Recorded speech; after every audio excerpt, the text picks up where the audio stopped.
जिले के नरपतगंज में शिक्षिका शिवानी वर्मा की गोली मारकर की गई हत्या का पुलिस ने सिर्फ 48 घंटे में खुलासा कर दिया है। एसआईटी की तकनीकी जांच और लगातार छापेमारी के बाद दो शूटर मोहम्मद मारूफ और मोहम्मद सोहेल के साथ मुख्य साजिशकर्ता हुस्न आरा को गिरफ्तार किया गया है। बता दें कि अररिया में कन्हैली मध्य विद्यालय में पदस्थापित शिक्षिका शिवानी वर्मा की गोली मारकर हत्या कर दी गई थी।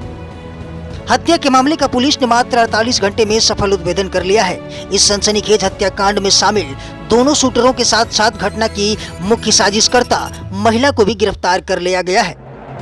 पुलिस ने हत्या में प्रयुक्त यामाहा एफजेड बाइक, देसी कट्टा, कपड़े और जूते समेत कई अहम साक्ष्य भी बरामद किए हैं। नरपतगंज शिक्षिका हत्याकांड का पर्दाफाश करने के बाद अररिया पुलिस अधीक्षक अंजनी कुमार ने प्रेस वार्ता कर पूरे मामले की विस्तृत जानकारी साझा की।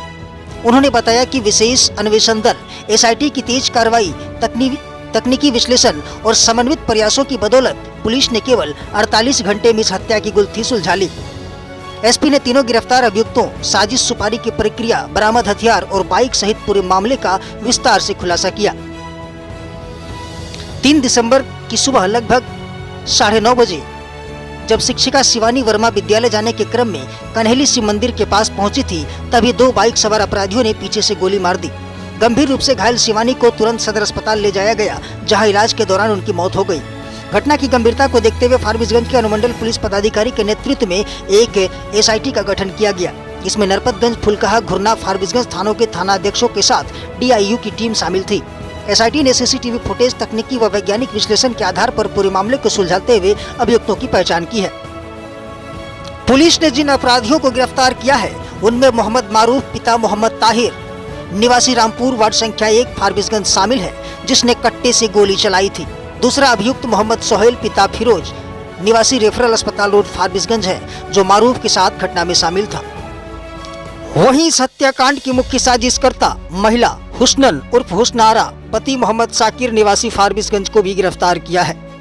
पूछताछ में बड़ा खुलासा हुआ है। हुस्न आरा को संदेह था कि उसके पति के किसी दूसरी महिला शिक्षिका से अवैध संबंध है। इसी शक में उसने राजा और छोटू के साथ मिलकर उस शिक्षिका को मारने की साजिश रची। हत्या की सुपारी 3 लाख रुपए में मारूफ और सोहेल को दी गई थी। दोनों अपराधियों को महिला शिक्षिका का नाम, स्कूटी, उसके आने जाने का मार्ग और समय तक बता दिया गया था, लेकिन जिस शिक्षिका को मारने की योजना थी वह उस दिन छुट्टी पर थी। जबकि दोनों शिक्षिकाओं के मार्ग और स्कूटी एक जैसी होने के कारण अपराधियों ने गलती से शिवानी वर्मा को ही टारगेट समझकर गोली मार दी। घटना से एक दिन पहले दोनों अपराधियों ने तय जगहों की रेकी की थी और घटना के दिन शाहनवाज से बाइक लेकर शिव मंदिर के पास घात लगाकर बैठे थे। पुलिस ने उनके पास से हत्या में प्रयुक्त देसी कट्टा, यामाहा एफजेड बाइक और घटना के दौरान पहने हुए कपड़े व जूते बरामद किए हैं। छापेमारी दल में एसडीपीओ फारबिसगंज मुकेश कुमार साहा, एसडीपीओ अररिया सुशील कुमार, थानाध्यक्ष नरपतगंज संजय कुमार, थानाध्यक्ष फारबिसगंज राघवेंद्र कुमार सिंह, थानाध्यक्ष जोकीहाट राजीव कुमार झा, थानाध्यक्ष फुलकाहा विकास कुमार मौर्य, थानाध्यक्ष घुर्रा मुकेश कुमार और डीआईयू टीम शामिल थी।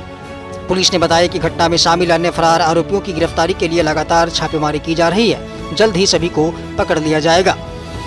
आपको मालूम है कि 3 तारीख को सुबह एक शिक्षिका थी शिवानी वर्मा, जो स्कूल के लिए अपने जा रही थी फारबिसगंज से कन्हैली के लिए, तो उनको खाबदा के पास गोली मार के गया था। अपराधिकर्मियों द्वारा हत्या कर दी गई थी।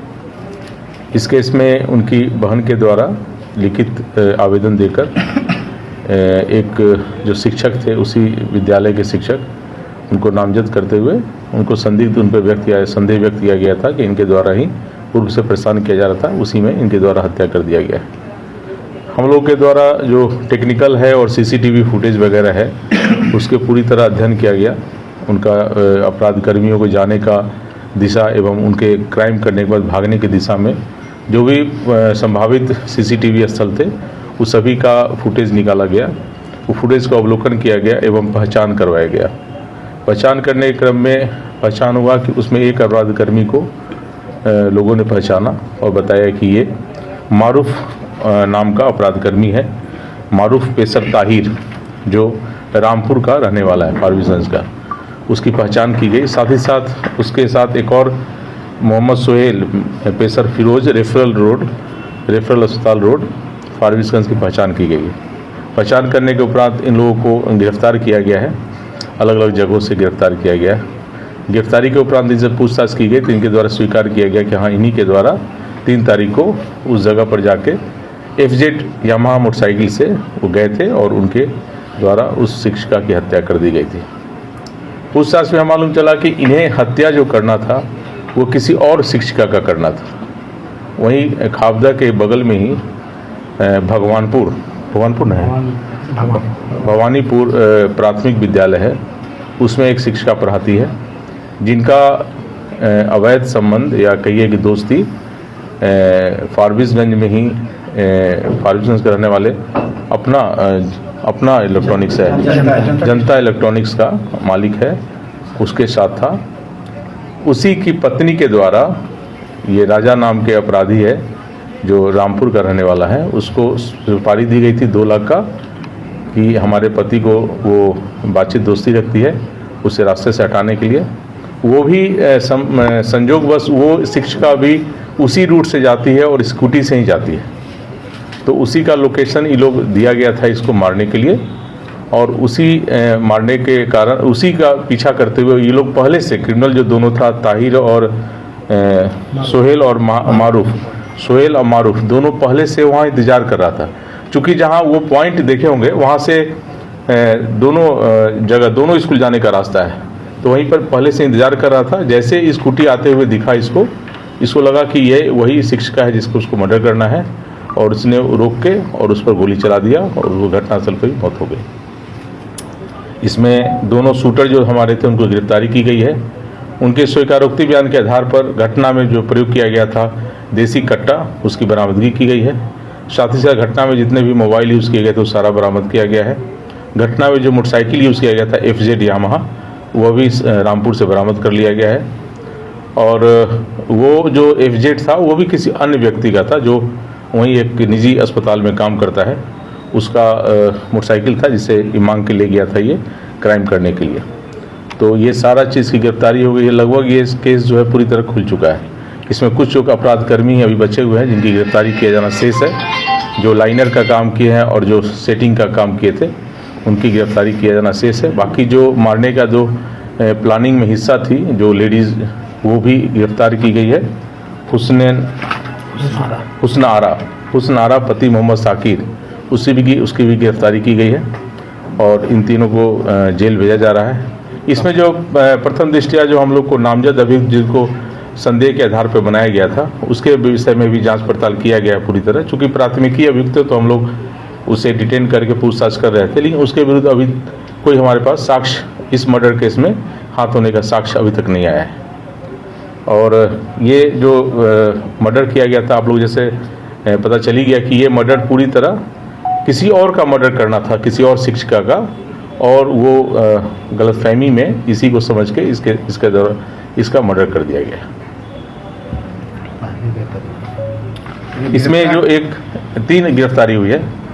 इसमें जो एक अपराध कर्मी है जो वो वहाँ का जो स्थानीय आपके यहाँ का कोई मुखिया है, वो भी पहले से आपराधिक चरित्र का व्यक्ति रहा है, उसी का भतीजा है वो। उसको जैसा भी हमको मालूम चला अनुसंधान में कि उसको पनाह देने का काम वो कर रहा है। तो ऐसे लोगों पर भी कार्रवाई की जाएगी जो भी अपराध कर्मी को पनाह देंगे और अपराध को छिपाने का प्रयास करेंगे, अपराधी कर्मियों को संरक्षण देंगे, उनके विरुद्ध भी कार्रवाई की जाएगी। मुखिया का नाम से बताइए। रामपुर कौन है? दक्षिण रामपुर दक्षिण का मुखिया है, उसी का भतीजा है ये।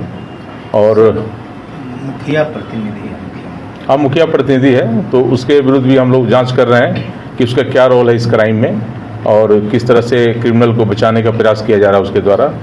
और दूसरी बात कि यह भी मालूम चला है कि इन लोग के द्वारा बहुत ज़्यादा इस तरह से कॉन्ट्रैक्ट किलर जो पैसे लिखे किया गया है, तो पूर्व में भी इनका आपराधिक इतिहास क्या रहा इन लोगों का और किस तरह से क्राइम करते हैं, ये भी पता लगाने का प्रयास किया जा रहा है।